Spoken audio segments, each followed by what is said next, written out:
അപ്പോൾ കഴിഞ്ഞ ക്ലാസ്സിൽ നമ്മൾ പറഞ്ഞിട്ടുണ്ടായിരുന്നു മൊഡ്യൂൾ 5 ആണ് നമ്മൾ സ്റ്റാർട്ട് ചെയ്തത്. ഫസ്റ്റ് നമ്മൾ പറഞ്ഞു എയർ സാമ്പിളിംഗ് ആണ് മൊഡ്യൂൾ 5 വരുന്നത്, air pollution sampling and measurement. Okay, അപ്പോൾ അതിൽ types of pollutant sampling and measurement. So നമ്മളിവിടെ വരുന്നത് എയർ ക്വാളിറ്റി മോണിറ്ററിംഗ് എന്നുള്ളൊരു സംഭവമാണ്. എയർ ക്വാളിറ്റി മോണിറ്ററിംഗ് എന്ന് പറഞ്ഞാൽ നമുക്ക് സാമ്പിളിങ്ങും മെഷർമെന്റും കൂടിയിട്ടുള്ള സംഭവമാണ് air quality monitoring. So for monitoring the quality of anything, we have to find some sample and we have to test or measure it. Okay, അപ്പോൾ എത്രത്തോളം ഉണ്ടെന്ന് അറിയണം. അപ്പോൾ നമുക്കറിയാം we have different types of pollutants. As in the case of control methods we discussed in module 6, we are classifying the type pollutants into gaseous pollutants and particulate pollutants.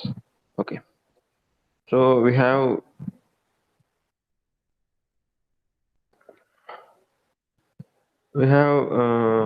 stack sampling and ambient air quality sampling. So ambient air means the surrounding air, the atmospheric air is called as ambient air, and stack sampling means you have to take polluted air samples from chimneys or stacks of a industry. അതാണ് stack sampling. അപ്പോൾ രണ്ട് തരത്തിൽ sampling ചെയ്യാൻ പറ്റും.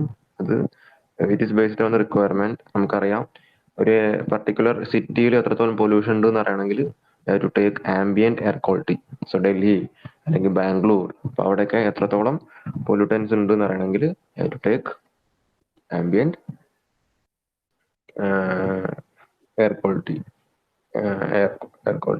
Then you have to check stack sampling. You have to take stack sampling if you have to measure the extent of control methods needed for a industry. ഇപ്പോൾ നമ്മളൊരു example ആയിട്ട് പറയുകയാണെങ്കിൽ ഒരു thermal power plant, call based power plant ഉണ്ടാക്കി. അവിടെ നമ്മൾ എന്തെങ്കിലും ഒരു കൺട്രോൾ മെത്തേഡ് നമ്മൾ വെച്ചു. ഫോർ എക്സാമ്പിൾ ESP വെച്ചു, അല്ലെങ്കിൽ ഫിൽറ്റർ വെച്ചു, ഏതോ ഒന്ന് വെച്ചു. വെച്ചതിന് ശേഷം എത്രത്തോളം റിഡക്ഷൻ ഉണ്ട്, അപ്പോൾ അതറിയണമെന്നുണ്ടെങ്കിൽ ഇപ്പോൾ നമ്മൾ എന്ത് വെച്ചാൽ we have to curb the pollutant level at the source itself. അപ്പോൾ അതാണ് സ്റ്റാക്ക് സാമ്പിളിങ്ങിന്റെ ഇമ്പോർട്ടൻസ്. പിന്നെ ആംബിയന്റ് എയർ സാമ്പിളിങ്ങിനെ പറ്റി പറഞ്ഞു. There are some difficulties while we are taking air samples because it is not similar to water sampling. Water sampling ആണെങ്കിൽ നമുക്ക് അതിന്റെ വോളിയം എന്ന് പറഞ്ഞാൽ നമുക്കറിയാം, എയർ എന്ന് പറയുമ്പോൾ എയറിന്റെ വോളിയം എന്ന് വെച്ചാൽ അത് ഡിഫറെന്റ് ആണ്. കണ്ടെയ്നറുടെ ഇപ്പോൾ ലിക്വിഡ് ആണെങ്കിൽ കണ്ടെയ്നറുടെ വോളിയമാണ് വരിക. പക്ഷെ എയർ എന്ന് പറയുമ്പോൾ കംപ്രസിബിൾ അല്ല, കംപ്രസിബിൾ ആണ്. കംപ്രസിബിൾ ആയിട്ടുള്ളൊരു എന്താ പറയുക, ഒരു ഫ്ലൂയിഡ് ആകുമ്പോൾ അതിൻ്റെതായ ബുദ്ധിമുട്ടുണ്ട്. അപ്പോൾ അത് മാത്രമല്ല, സൾഫർ എക്സാമ്പിളായിട്ട് പറഞ്ഞു, സൾഫർ ഡയോക്സൈഡ് സൾഫർ ട്രയോക്സൈഡ് ആയിട്ട് മാറാൻ ചാൻസ് ഉണ്ട് അല്ലേ. ഒരു കണ്ടെയ്നറിലേക്ക് ആകുമ്പോൾ അവിടെ പ്രഷർ കൂടി കഴിഞ്ഞാലോ അങ്ങനെ ആ വേരിയേഷൻ ആംബിയന്റ് എയറിന്റെ അതേ കണ്ടീഷൻ അല്ല ഒരു നമ്മൾ സാമ്പിൾ ചെയ്തെടുക്കുമ്പോൾ ഉണ്ടാവുക. ഒരു കണ്ടെയ്നറിലേക്ക് മാറി കഴിഞ്ഞാൽ അവിടുത്തെ പ്രഷർ അങ്ങനത്തെ കാര്യങ്ങളൊക്കെ വ്യത്യാസം വരും, ടെമ്പറേച്ചറൊക്കെ വ്യത്യാസം വരും, പിന്നെ മോയ്സ്ചർ കണ്ടന്റ് ഒക്കെ വ്യത്യാസം വരും. അപ്പോൾ ആ ഒരു പ്രശ്നമുണ്ട്. അപ്പോൾ അവിടെ സൾഫർ ഡയോക്സൈഡ് സൾഫർ ട്രയോക്സൈഡ് ആയിട്ട് മാറാം. നമ്മൾ സൾഫർ ഡയോക്സൈഡിന് വേണ്ടിയിട്ട് ചെക്ക് ചെയ്യാം. അപ്പോൾ എന്ത് പ്രശ്നം വരും? സൾഫർ ട്രയോക്സൈഡ് ആയിരിക്കും ഉണ്ടാവുക. സൾഫർ ഡയോക്സൈഡിന്റെ കണ്ടന്റ് വളരെ കുറവായിരിക്കും. ശരിക്കും അതല്ല ശരിക്കും. അപ്പോൾ എത്രത്തോളം സൾഫർ ഡയോക്സൈഡ് കോൺസെൻട്രേഷൻ ഉണ്ടോ അതിനെക്കാട്ട് കുറഞ്ഞൊരു വാല്യൂ ആയിട്ടാണ് കാണിക്കുക. അപ്പോൾ അതൊരു പ്രോബ്ലം ആണ്. കാരണം നമുക്ക് കിട്ടുന്നത് റിയൽ വാല്യൂ ആണ് വേണ്ടത്, കുറവോ കൂടുതലോ എന്നുള്ളതല്ല, the real value we should get. അപ്പോൾ അതിന് എന്ത് ചെയ്യണം വെച്ചാൽ to take necessary precautions, reducing agents like isopropanol to take, ആ കാര്യങ്ങളൊക്കെ പറഞ്ഞു. Then we discussed about a typical air sampling setup in which there are three things like sample collector, flow meter, pump. Just study that.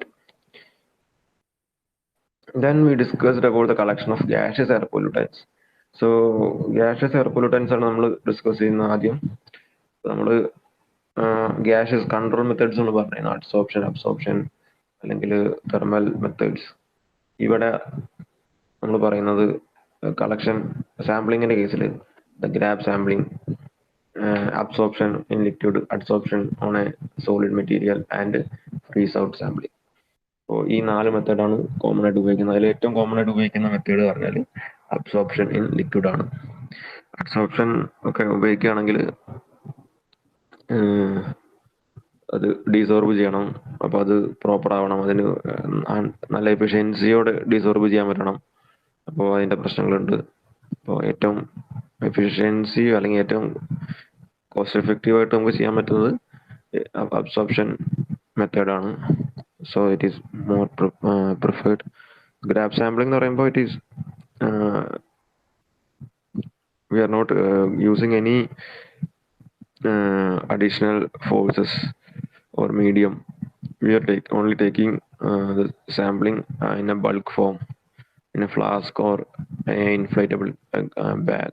So അതിൻ്റെ ഒരു പ്രശ്നം എന്ന് വെച്ചാൽ representative sample കിട്ടാനുള്ള ഒരു ബുദ്ധിമുട്ടുണ്ട്. കാരണം അവിടെ സാമ്പിളിങ് എടുക്കുന്ന സ്ഥലത്തെ വിൻഡ് അല്ലെങ്കിൽ അങ്ങനത്തെ കുറേ ഫാക്ടറിനെ അത് ഡിപ്പെൻഡ് ചെയ്യും. അപ്പോൾ അവിടെയുള്ള ആ ഒരു അറ്റ്മോസ്ഫിയറത്തെ കോൺസെൻട്രേഷൻ അതിന് കറസ്പോണ്ടിങ് ആയിട്ടുള്ള അതിനെ റെപ്രസെന്റ് ചെയ്യുന്ന ഒരു സാമ്പിൾ ആവണമെന്നില്ല ഗ്രാബ് സാമ്പിളിംഗ് എന്ന് പറയുമ്പോൾ. അപ്പോൾ അത് എല്ലാ സാമ്പിളിംഗ് മെത്തേഡിനും വിഷയമുണ്ട്. റെപ്രസെന്റേറ്റീവ് സാമ്പിൾ കിട്ടുന്നത് കുറച്ച് ബുദ്ധിമുട്ടുള്ള കേസാണ്. ദെൻ അബ്സോർപ്ഷൻ ഇൻ ലിക്വിഡ് നമ്മൾ പറഞ്ഞു. നമ്മൾ ഇംപിഞ്ചേഴ്സ് ഉപയോഗിക്കുന്ന കാര്യങ്ങളൊക്കെ പറഞ്ഞു. അപ്പോൾ 2 ടൈപ്പ് ഇംപിഞ്ചറാണ് നമ്മൾ പറഞ്ഞിരുന്നത്. ഒന്ന് ഫ്രിറ്റഡ് ഗ്യാസ് അബ്സോർബറും പിന്നെ ഒന്ന് ഗ്രീൻബർഗ് സ്മിത്ത് ടൈപ്പ് അബ്സോർബറും പറഞ്ഞു. അതിന്റെ ഫിഗർ നമ്മൾ ഡിസ്കസ് ചെയ്തിരുന്നു. Then adsorption on solids like charcoal, silica gel etcetera, അതിന്റെ കേസൊക്കെ നമ്മൾ പറഞ്ഞു. Then freeze out sampling. So freeze out sampling എന്ന് പറയുമ്പോൾ ടെമ്പറേച്ചർ ലോവർ ചെയ്തിട്ട് സാമ്പിൾ ചെയ്യാം. അതായിരുന്നു നമ്മൾ കഴിഞ്ഞ ക്ലാസ്സിൽ പറഞ്ഞത്. Next we have collection of particulate pollutant. ഞാനൊന്ന് നിങ്ങൾക്ക് ഷെയർ ചെയ്തിട്ടുണ്ടായിരുന്നു ഈ ഒരു PDF. ഒരു 10 പേജൊക്കെ ഉണ്ട്. പക്ഷേ it is very simple. I have taken only the important parts. So particulate pollutant എന്ന് പറഞ്ഞു കഴിഞ്ഞാൽ നമുക്കറിയാം ഗ്യാഷ്യസ് പൊല്യൂട്ടൻറ്റ് ഗ്യാഷ്യസ് ഫോമിലുള്ള സൾഫർ ഡയോക്സൈഡ് അല്ലെങ്കിൽ ഓക്സൈഡ്സ് ഓഫ് നൈട്രജൻ അങ്ങനത്തെ കാര്യങ്ങളാണ്. കളക്ഷൻ ഓഫ് particulate പൊല്യൂട്ടൻ എന്ന് പറയുമ്പോൾ സൈസ് ഉള്ളത് പാർട്ടിക്കിളാണ് ഉദ്ദേശിക്കുന്നത്. So particulate pollutants in the atmosphere are grouped generally into those that settle out due to force of gravity and those that remain suspended as aerosols. So the first category, consisting of large particle size greater than 10 micrometer diameter, can be collected using sedimentation techniques. While for the second category, remaining particles of smaller size, more sophisticated techniques like filtration, imaging and electrostatic etc. So നമുക്ക് 2 തരത്തിൽ പറയാം. ഒന്ന് സെറ്റിൽ out ചെയ്യുന്ന particles. സെറ്റിൽ out ചെയ്യുന്ന particles പറയുമ്പോൾ pure ആയിട്ട് solid ഫോമിലുള്ള particles ആണ് ഉദ്ദേശിക്കുന്നത്. So it can be settled under gravity and there are some particulate pollutants in the form of aerosols. So aerosols means particles in gas or liquids. അപ്പോൾ ലിക്വിഡും കൂടി ഉള്ളപ്പോൾ അത് ചിലപ്പോൾ സെറ്റിൽ ആവണമെന്നില്ല. അപ്പോൾ അതിന് വേറെ മെത്തേഡ് ഉപയോഗിക്കേണ്ടി വരും. സോ ഫസ്റ്റ് കാറ്റഗറി എന്ന് പറയുമ്പോൾ 10 മൈക്രോമീറ്റർ ആണ് കുറവുള്ള പാർട്ടിക്കിൾസ്, കൂടുതലുള്ള പാർട്ടിക്കിൾസ്. അതായിരിക്കും കൂടുതലായിട്ട് ലാർജർ ഡയമീറ്ററിലാണ്. അപ്പോൾ അത് സെറ്റിൽ ചെയ്യാനുള്ള ചാൻസ് ഉള്ളതാണ്, കൂടുതൽ ചാൻസ് ഉള്ളതാണ് അല്ലെ. സൈസ് കൂടുതലും സെറ്റിൽ ചെയ്യാനുള്ള ചാൻസ് കൂടുതലാണ്. അപ്പോൾ അത് ആണ് ഫസ്റ്റ് കാറ്റഗറി വരിക. ദെൻ ഫസ്റ്റ് കാറ്റഗറിക്ക് സെഡിമെന്റേഷൻ ടെക്നിക്ക് ഉപയോഗിച്ചാൽ മതി. And second category to use some techniques like filtration, imaging, electrostatic and thermal precipitation method. So most instruments used for monitoring either class of particulates are merely collector whose function is to permit measurement of collected material. The analysis of weight or number of particles is done separately. Collect ചെയ്യണം, collect ചെയ്തിട്ട് അത് analysis separate ആയിട്ട് ചെയ്യണം. Then sedimentation. First method for a larger particle size, we have sedimentation method. Dust fall jar commonly used. The simplest device used for sampling particles larger than 10 micrometer in diameter is the dust fall collector in figure 4.3. So we can see the figure. Dust fall collector, a simple uh, setup. We have a conical portion, a plastic jar. A typical collector consists of a plastic jar of about 20 to 35 centimeter height and a 10 to 15 centimeter diameter at the base width. So ഒരു conical ആയിട്ടുള്ള സംഭവമാണ്.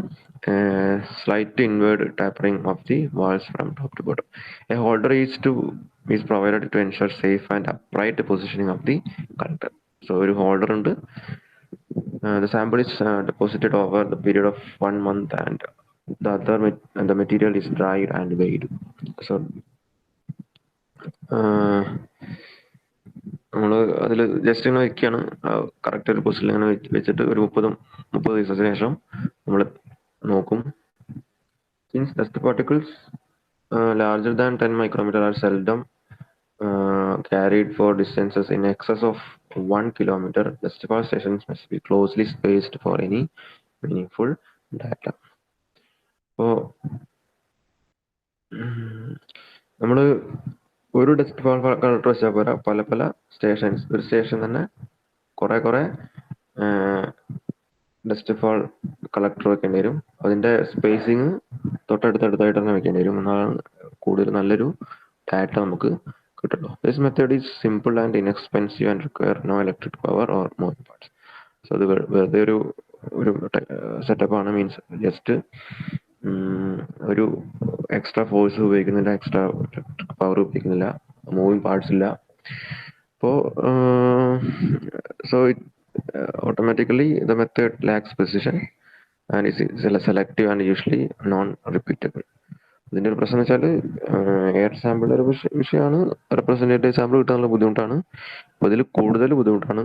Since the method is very simple and it is not using any additional force. So hence it may be only used to show pollution trends in a specific region over a period of time. So next method, filtration method. So നമ്മൾ പറഞ്ഞൊരു sedimentation method ആണ്. Next is a filtration method. So filtration method എന്ന് പറയുമ്പോൾ high volume filtration, high volume sample എന്ന് പറയും. ഇതൊരുവട്ടം ചോദിച്ചിട്ടുള്ളതാണ്. Question 5 മാർക്കിനോ 6 മാർക്കിനോ ചോദിച്ചിട്ടുള്ളതാണ്. So what is meant by high volume sampler? So it's a filtration technique. So we'll be using it for particles smaller than 10 micrometer. The sampler universally known as high volume sampler. And then the circa pattern high volt, and it is illustrated in the figure. So you can see the figure, and there is a setup. There is a container, and we have a filter inside it and a blower. In this method, a known volume of air is sucked by a high-speed blower through a fine filter, and the increase in weight due to the trapped particles is measured. So in this method, the air is sucked by high-speed blower. നമ്മളിങ്ങനെ pump ചെയ്തിട്ട് suck ചെയ്തെടുക്കുകയാണ് ചെയ്യുക. The filter, usually made of fibrous or granular material, provides a dense porous medium. So നമുക്കൊരു filter കൊടുക്കണം. It is a fibrous granular medium and allowing the entrained particles to impact on filter material. നമ്മൾ filtration പറഞ്ഞിരുന്നു control method ആയിട്ട്. അതേപോലെ തന്നെ you can use filter method for sampling. So a typical glass fiber filter used in the air samplers has an efficiency of over 99%. for particles of size 0.3 micrometer, and it is moderately effective for trapping particles of small size as 0.05 micrometre. നമ്മൾ വളരെ smaller ആയിട്ടുള്ള particles sample ചെയ്യാൻ നമുക്ക് ഇത് ഉപയോഗിക്കാൻ പറ്റും. So അതുകൊണ്ട് തന്നെ it is widely used. So it is A widely used method, sampling method called high volume sampler. So there's a setup.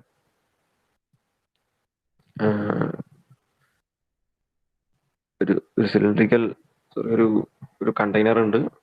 Cylindrical ആവണമെന്നില്ല, ഒരു റെക്ടാങ്കുലർ ഷേപ്പ് ആയിട്ടുള്ള കണ്ടെയ്നറാണ്. അതിൽ ഫിൽറ്റർ ഉണ്ട്, ഒരു ബ്ലോവർ ഉണ്ട് സക്ക് ചെയ്തെടുക്കാൻ വേണ്ടിയിട്ടാണ്, പിന്നെ ഒരു റൂഫ് പോലെ ഉണ്ട്. അപ്പൊ അത് എന്ന് പറഞ്ഞാൽ അത്യാവശ്യം നമ്മൾ ഫിഗർ നോക്കുമ്പോൾ മനസ്സിലാവില്ല എന്താന്നുള്ളത്, പക്ഷെ അത്യാവശ്യം വെയിറ്റ് ഉള്ളതായിരിക്കും. ഒരു 10, 60, 70 അല്ലെങ്കിൽ 100 കിലോഗ്രാം ഒക്കെ വെയിറ്റ് ഉള്ളതായിരിക്കും. അപ്പോ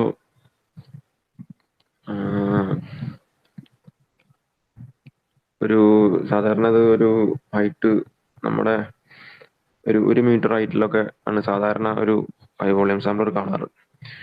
അത് നമ്മൾ ഈ വാട്ടർ സാമ്പിൾ പോലെ അല്ല എയർ സാമ്പിളിംഗ് എന്ന് പറഞ്ഞാൽ കുറെ നേരമാണ് നമ്മൾ ചെയ്യുക. ഇപ്പോൾ ഒരു 1 ഡേ സാമ്പിളിംഗ് ചെയ്യും, അല്ലെങ്കിൽ 1 മന്ത് ചെയ്യും, 1 വീക്ക് ചെയ്യും, അങ്ങനെയാണ് നമ്മൾ എടുക്കുക.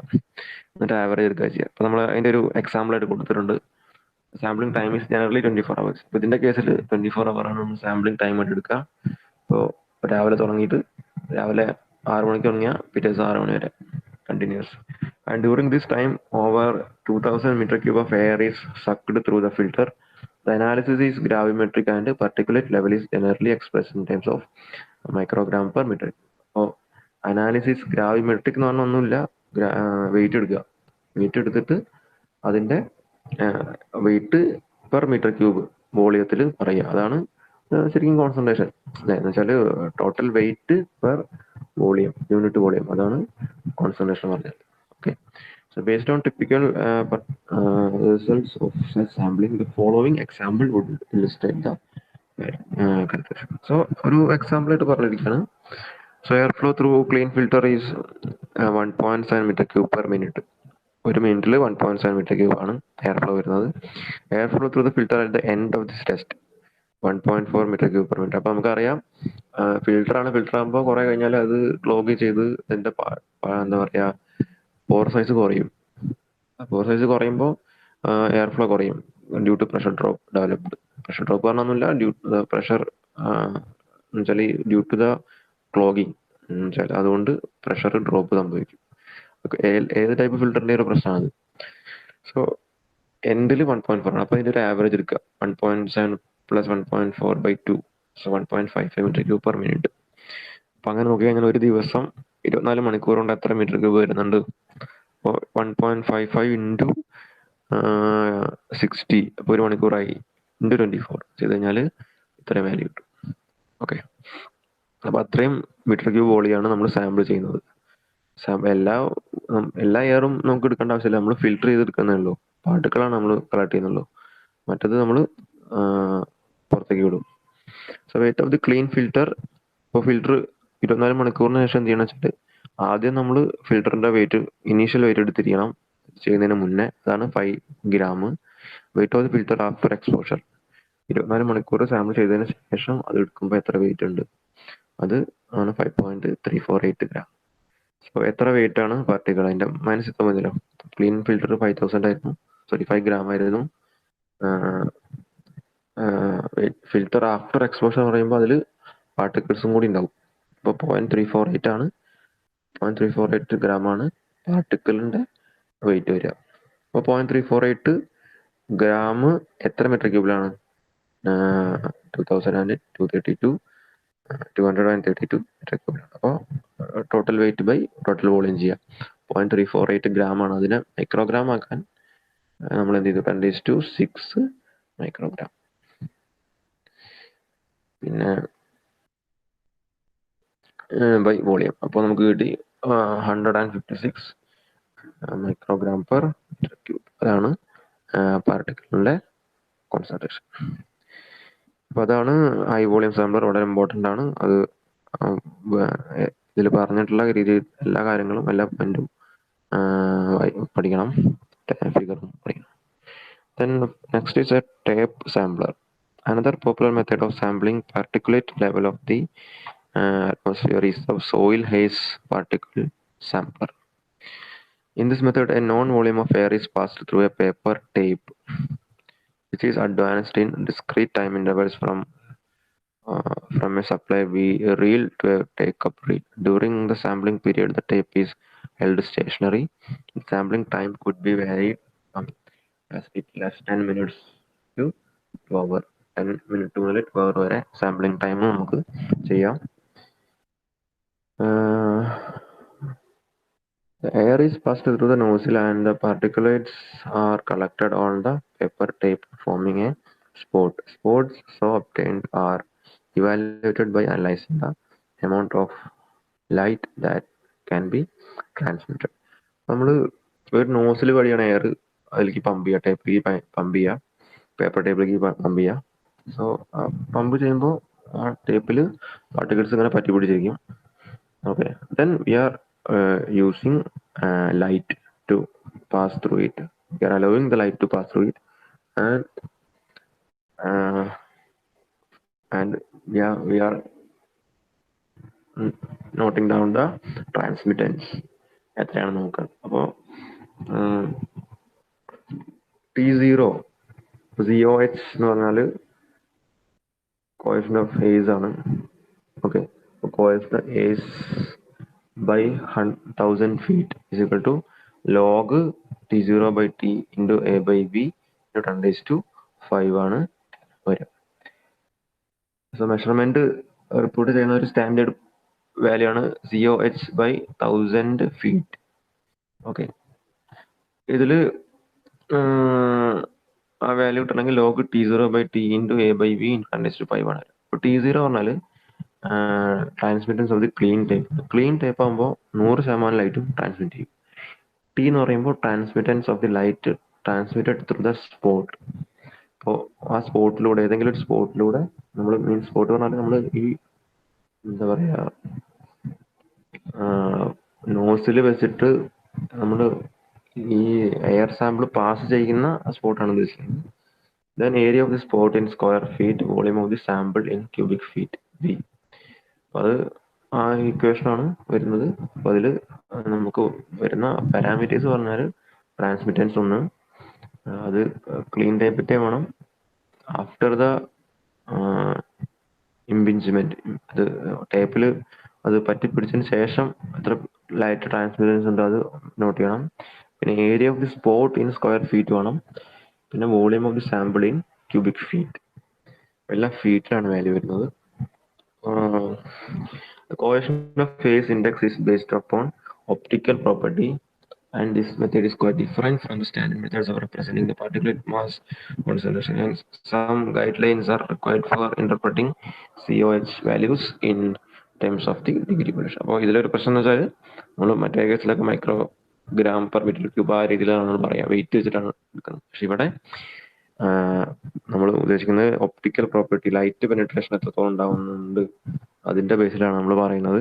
So we have some problem, we cannot to interpret the values properly. എന്നുവെച്ചാൽ ഇപ്പോൾ COH പറഞ്ഞ എത്രയാണ് ഒരു വാല്യൂ നമ്പർ കിട്ടി കഴിഞ്ഞാൽ ആ നമ്പർ എത്ര മൈക്രോഗ്രാം പെർ മീറ്റർ ക്യൂബ് ആണ്, അല്ലെങ്കിൽ നമ്മൾ സാധാരണ ഉപയോഗിക്കുന്ന ഒരു യൂണിറ്റിലേക്ക് ആക്കാൻ ഒരു ഗൈഡ് ലൈന് ആവശ്യം ഉണ്ടായിരിക്കും. അപ്പൊ അതാണ് അതിൻ്റെ ഒരു പ്രശ്നമായിട്ട് വരിക. അപ്പൊ അത് ഇന്റർപ്രറ്റ് ചെയ്യാനൊരു ടേബിൾ ഉണ്ട്. അപ്പോൾ ആ value COH, coefficient of Hayes 0 to 0.09 ആണെങ്കിൽ ലൈറ്റ് ആണ്, 1 to 1.9 ആണെങ്കിൽ മീഡിയം പൊല്യൂഷൻ ആണ്, 2 to 2.9 ആണെങ്കിൽ ഹെവി, 3 to 3.9 ആണെങ്കിൽ വെരി ഹെവി, ആൻഡ് 4 to 4.9 ആണെങ്കിൽ എക്സ്ട്രീംലി ഹെവി ആണ് വരിക. ഇതാണ് ഇതിന്റെ സെറ്റപ്പ്. ടേപ്പ് റീല് അപ്പുറത്തും ഇപ്പുറത്തും ഉണ്ട്. ദെൻ എയർ പാസ് ചെയ്യുന്നുണ്ട്. പിന്നെ കൗണ്ടർ, ഗേഗർ കൗണ്ടർ ഉണ്ട് to measure the value.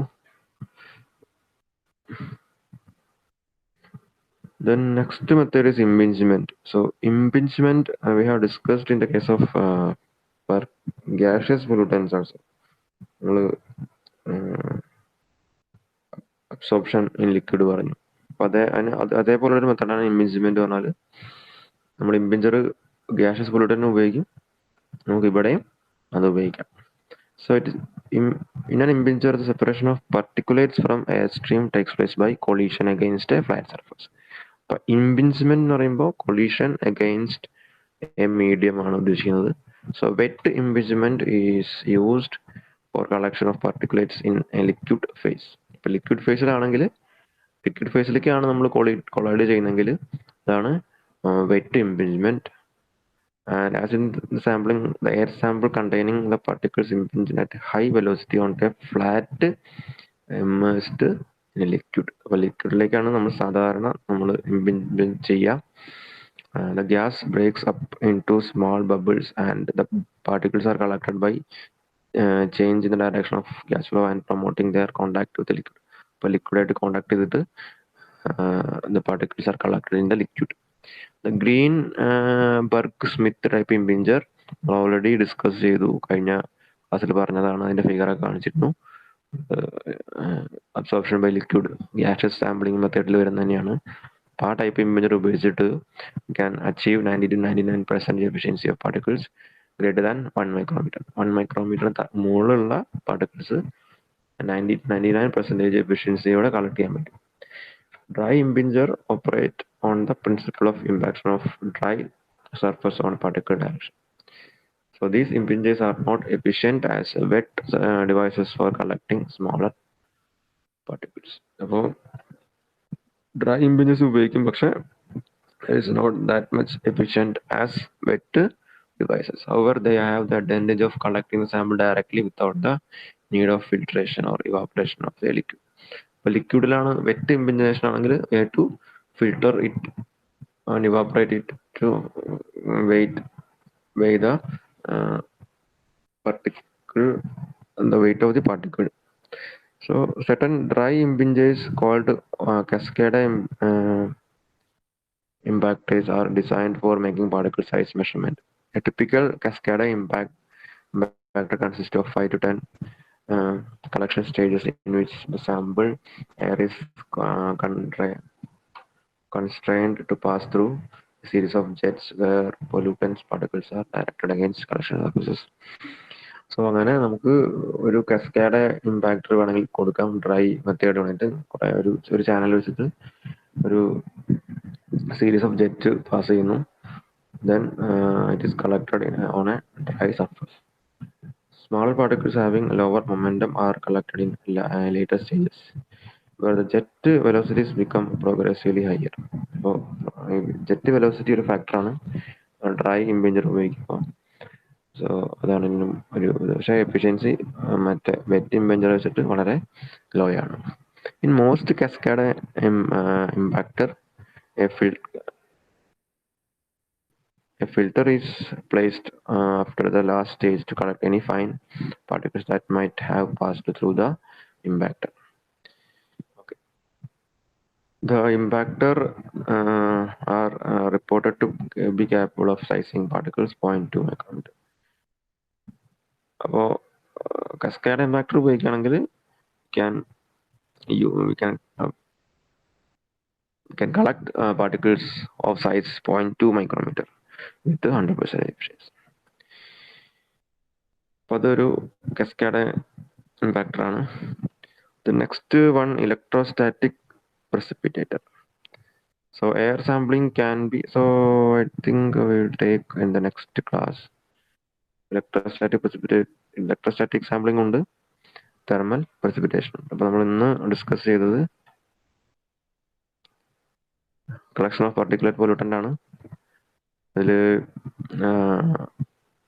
10 micrometer കൂടുതലുള്ള പാർട്ടിക്കിൾസ് സെഡിമെന്റേഷൻ മെത്തേഡാണ് ഉപയോഗിക്കുക. So dust fall jar is used. അതിൻ്റെ ഫിഗർ അതിൻ്റെ കാര്യങ്ങളൊക്കെ ഇമ്പോർട്ടൻ്റ് ആണ്. Then high volume sampler very important. High volume sampler is mostly used, widely used type of sampler. Tape sampler can be used by using the uh, optical property. Then impingement can be dry impingement or wet impingement. Wet impingement similar to gaseous or gaseous pollutant sampling, and a dry impinges cascade impactor is an example. So next is electrostatic precipitation and thermal precipitation. So we'll discuss in the next class.